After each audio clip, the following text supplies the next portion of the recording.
Was I wrong about why local bike shops don't like Canyon consumers?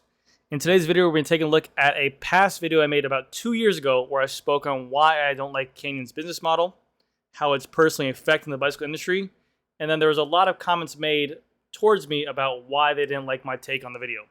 So like I said, I'm going to speak on the comments as well because I think I was a little bit harsh on that statement in the video, but I want to tell you guys where I was coming from. Talk about the pros and cons of Canyon as well right now. And also, a lot of things have happened since this video. This was about October 7th of 2020. That was like dead smack in the middle of COVID. Specialized did not go consumer direct. Joke's on me, now they are. And also some blunders happened with Canyon with some recalls and everything like that where they had to deal with the consumers directly, which I spoke on this video about dealer support to consumers. So they were able to figure out that situation. I'm going to talk about Specialized going consumer direct as well, and also my take on why I made this video and the main purpose of this video. So hopefully you guys enjoy, and let's get into it. All right, so first and foremost, I bit my tongue again, so it's very hard for me to speak. It hurts really bad. I needed to figure out my teeth situation. I grind my teeth at night, a lot of stress. Also, it's Friday night, and we're having a little bit of drinks right now. So I apologize. Second of all, this video I made 2 years ago. This was when I was fresh to the YouTube game. This was my personal opinion. This was pretty much before I was had all these people come into my comment section, be in the YouTube life, see all these different perspectives. This was when I was just full on bicycle shop retail mode. I only knew one way, and I spoke on it in the means of what I was. This was Canyon coming at the business model of what retailers are right now, and this was my take on a direct consumer kind of situation. The video did much better than what I thought it was going to do. It actually got over 101,000 views over 2 years. And I had a lot of comments, about 767 comments. Some were good, some were very nasty. And obviously, so be it. So we're going to start off with the, my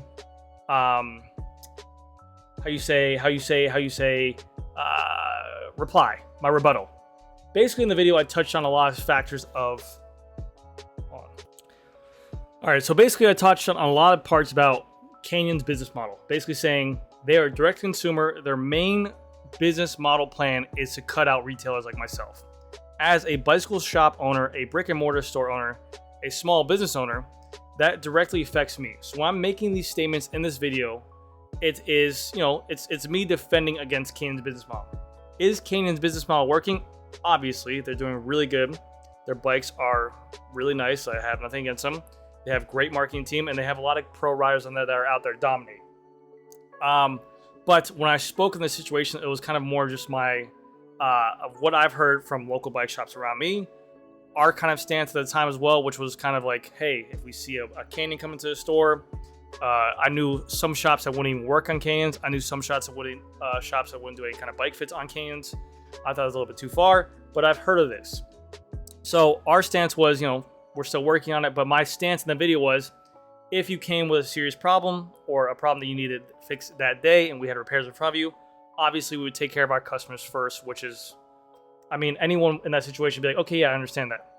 But where the whole situation kind of lied in these whole comments of 767 comments, a lot of people are saying, what's the big deal? What's the difference of someone going down the street to Trek? What's the difference of going down the street to Giant and that customer buying a bike from them? Again, in that moment, they're still buying from that retailer ecosystem. They're still supporting local businesses. They're still supporting from a retailer standpoint. So yes, I can't sell everyone a bike from my store. Obviously, there are other stores out there, but they're still going to a retailer store to get that service, and they're still kind of providing for that to be competitive and everything like that. What I always said was that I didn't like the way Canyon did it because of the fact that their whole business model and the way they sell was to eliminate my business. Now, again, as we own the place and this is the way I make money, obviously I'm going to take it personally, and so people can understand that. A lot of the comments are saying, let me give you an example. Hold on a second. Just to give you guys an example, this gentleman right here, I've been yelled at for bringing a Canyon into a local shop. I have little sympathy. Large, efficient online retailers have been crushing smaller businesses for years. I've lost 2 jobs because my employers were out-competed.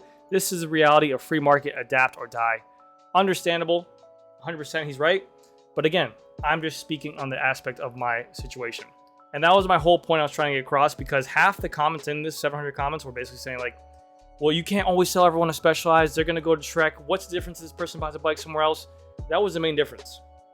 If they bought a bike somewhere else at a Trek dealer and they brought a Trek into my store for service, obviously I'd be like, okay, this person understands that. When you're going out to buy a Canyon directly from them, you're supporting that business platform of getting rid of all consumers. And my main argument to that was that there would be not a lot of dealers left to do service on your bike. Now, since this video has come out, since October 7th, 2020, a lot of mobile bike shops have been set up to work with Canyon.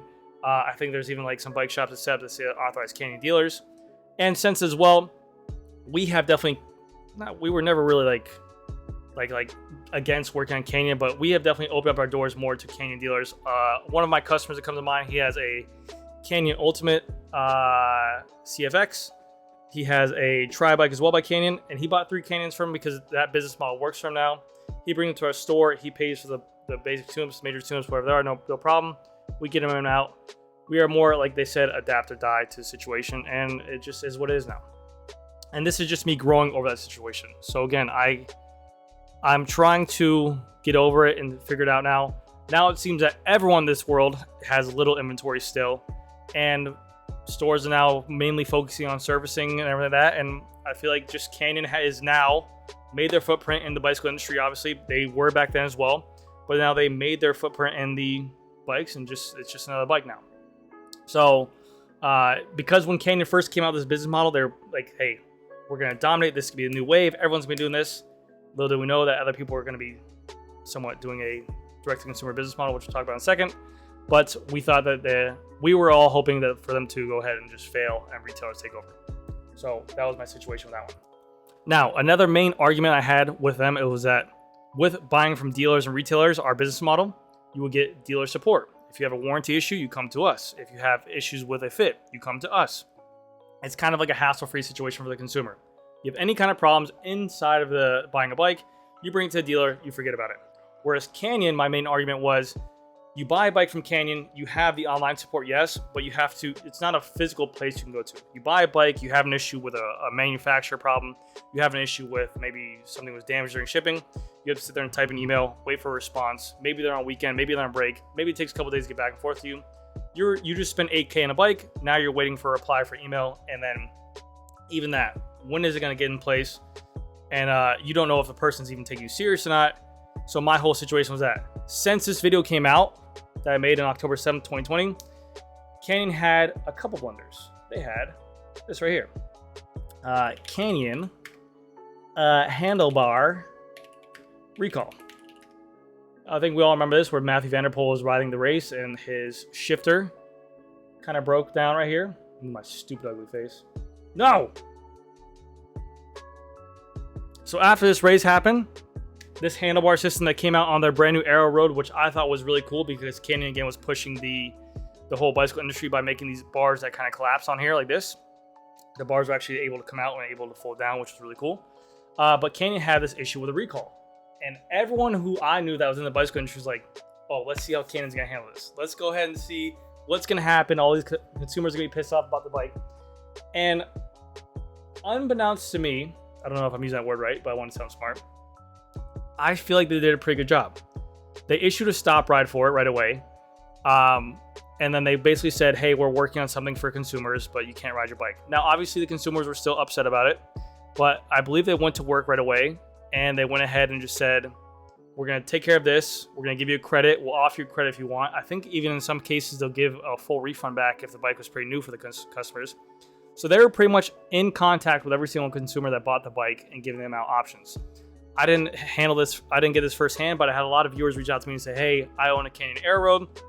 They offered me X amount of dollars plus a replacement handlebar.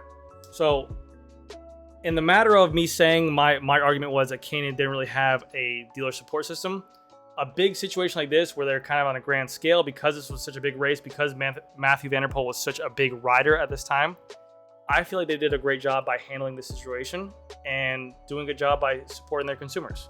I'm not going to sit here and just say that they didn't do a good job. So I believe that they got what they needed to. They were sending out the parts they needed to for the once they had a solution or a fix for it. And yes. But also, we had another issue with it as well.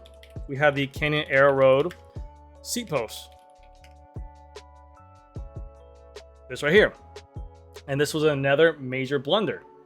Basically, when they released this bike, there was I guess ablations that were happening to the seat posts, and there was some rubbing and some damaging happening to the bike after a while. So then they came out with this seat post fix again to go ahead and fix the solution.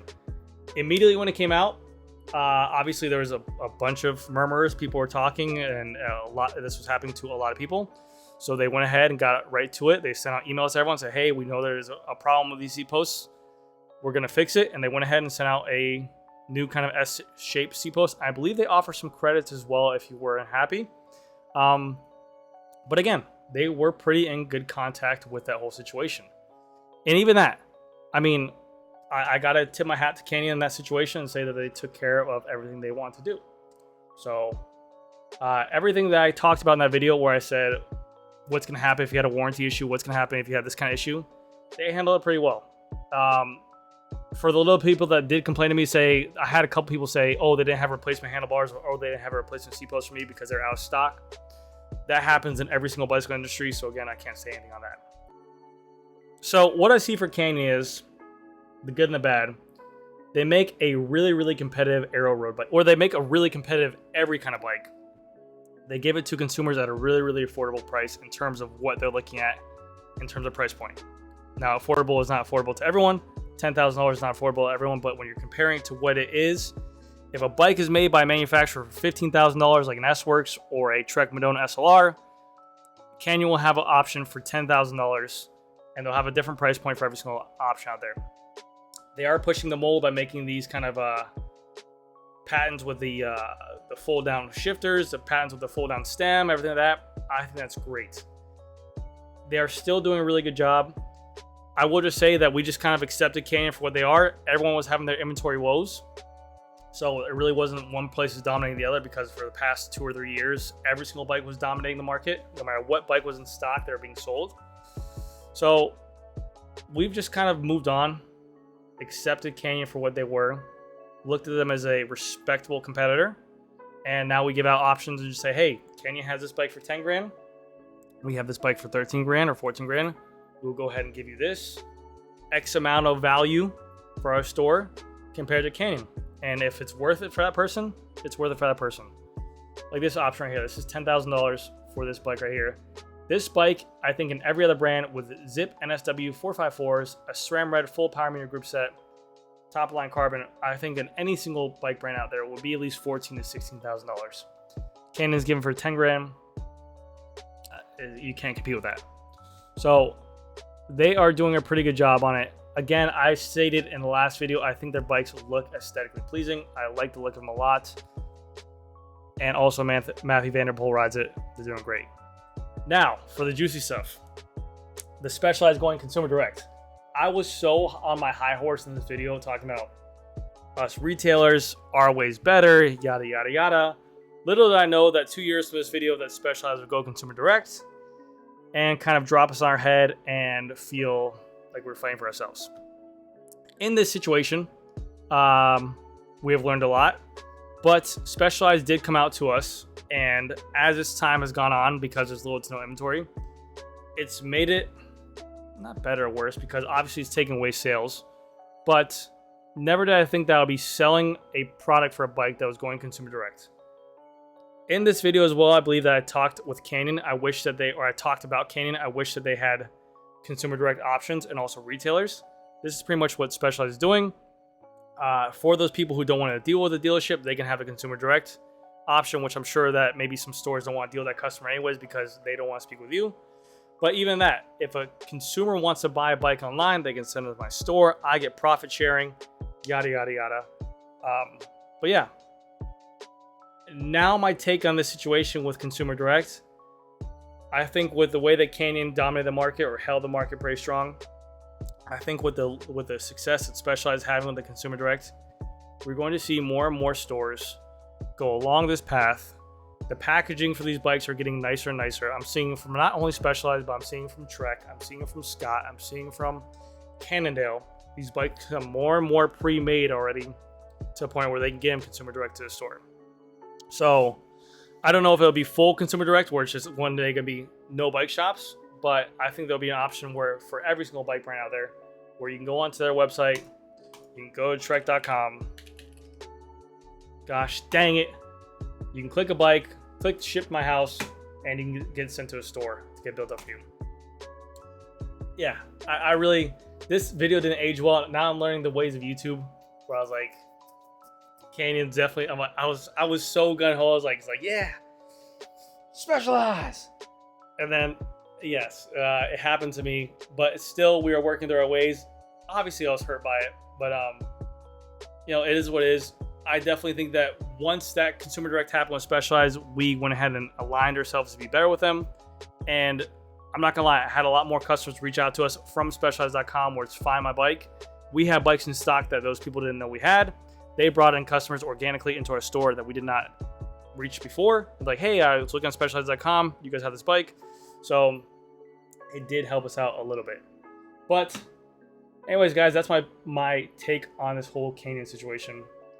It's been 2 years since this video, so hopefully you guys enjoyed. And yeah, thank you guys so much. I'll see you guys in the next one.